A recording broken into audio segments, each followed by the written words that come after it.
US to open its biggest naval and air base in the Philippines. Hold onto your compasses.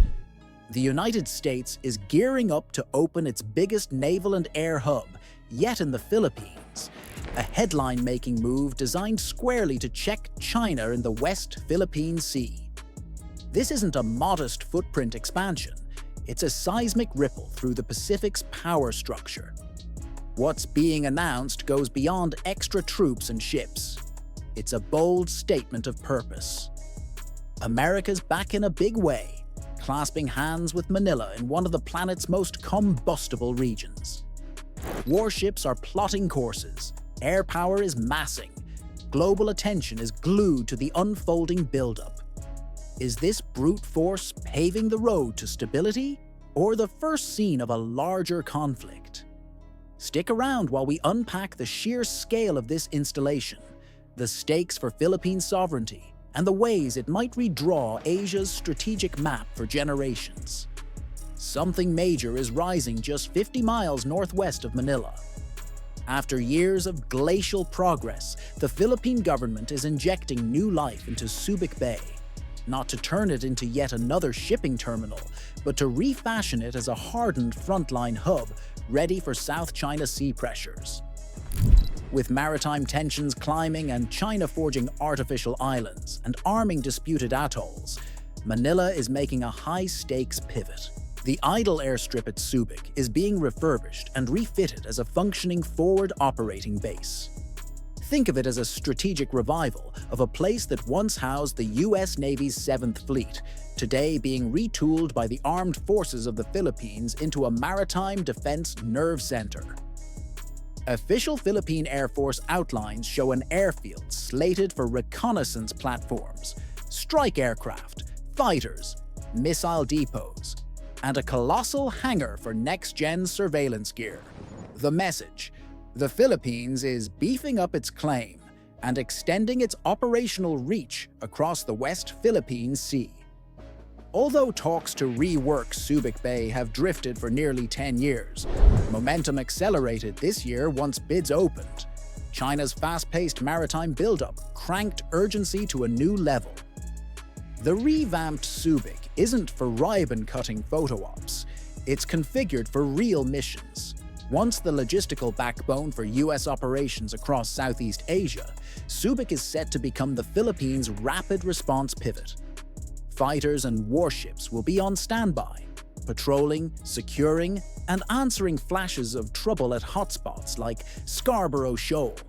The base will remain crucial for joint US-Philippine drills, providing port services, repairs, and logistical backbone for visiting American units during combined exercises.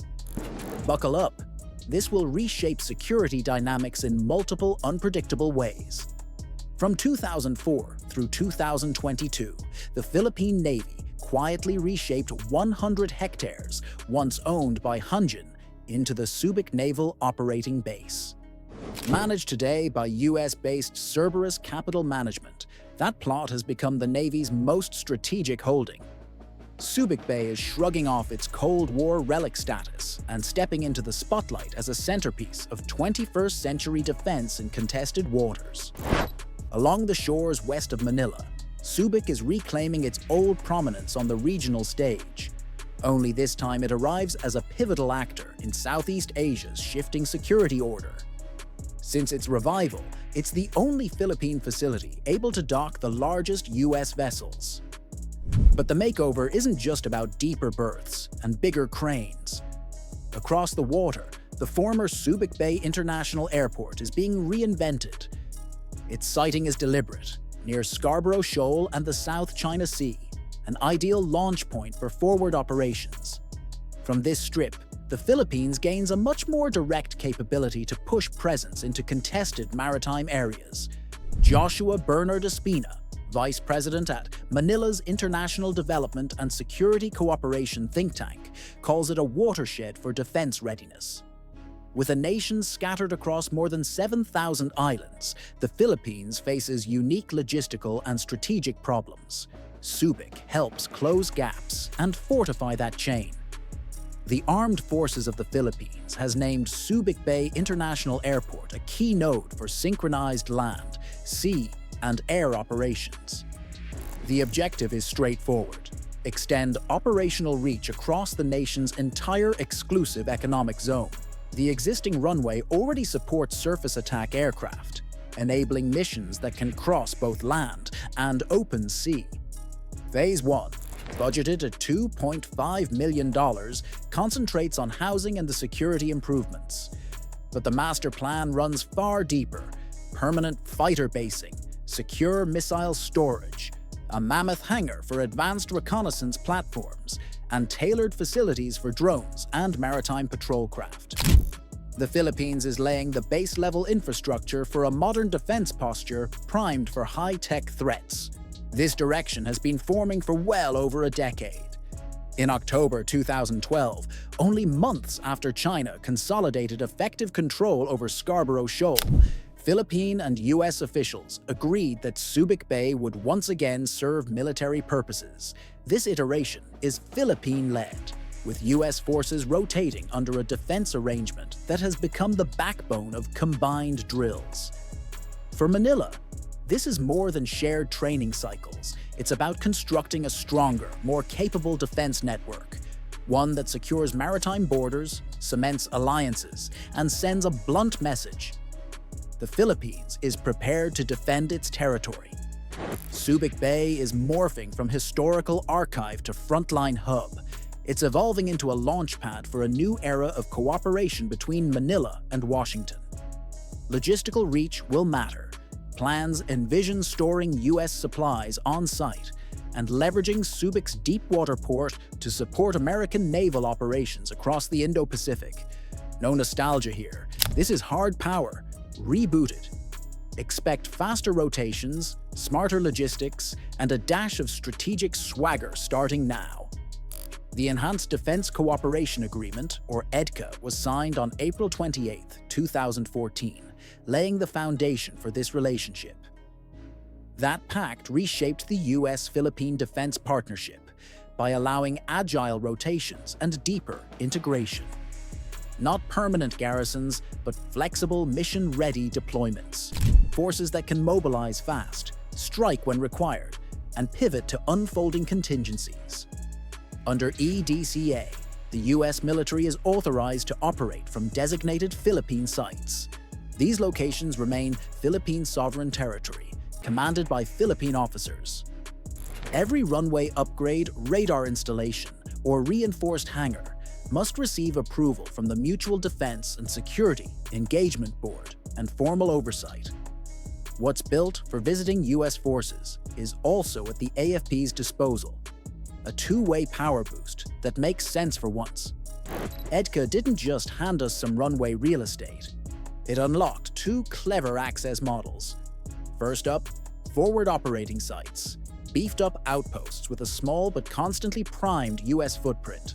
Next, cooperative security locations, host-run pads that let American units fly in and go kinetic on short notice. We're about to see how that flexibility shows up on the water. Washington hasn't been stingy. Lately, the US has handed Manila hard assets to harden its maritime defenses, especially where tension simmers in the South China Sea and hotspots like Mindanao. The Philippines now sails with 3 Hamilton-class cutters and 3 Cyclone-class patrol boats, frontline guardians of its waters. More reinforcements are queued.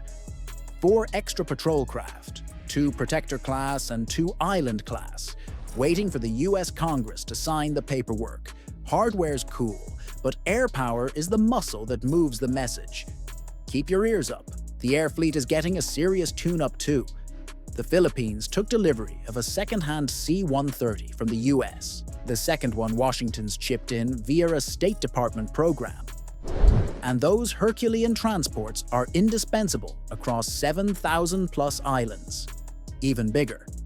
Manila ordered 3 brand-new C-130s straight from Lockheed Martin in a 22.2 billion peso package. Transition. And yes, these are more than trophies. They do things when calamity or conflict shows up. They're lifelines. troop haulers, disaster lifters, and heavy lift workhorses. Delivery dates aren't fantasy either.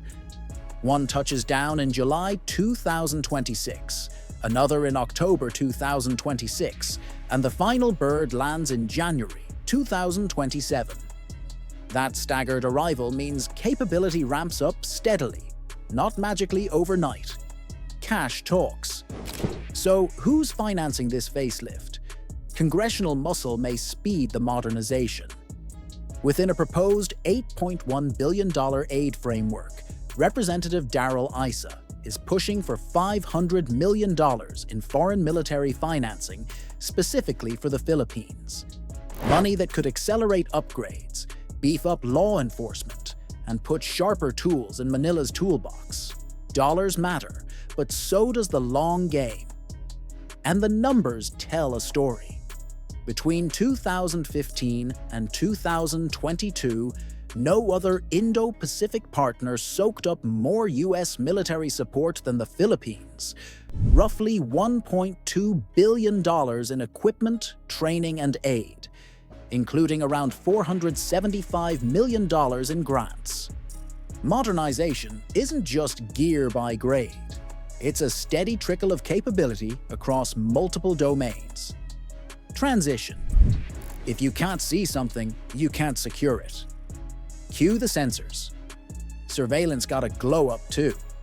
With American help, Manila added new reconnaissance aircraft and Israeli-made Hermes 900 drones to its inventory.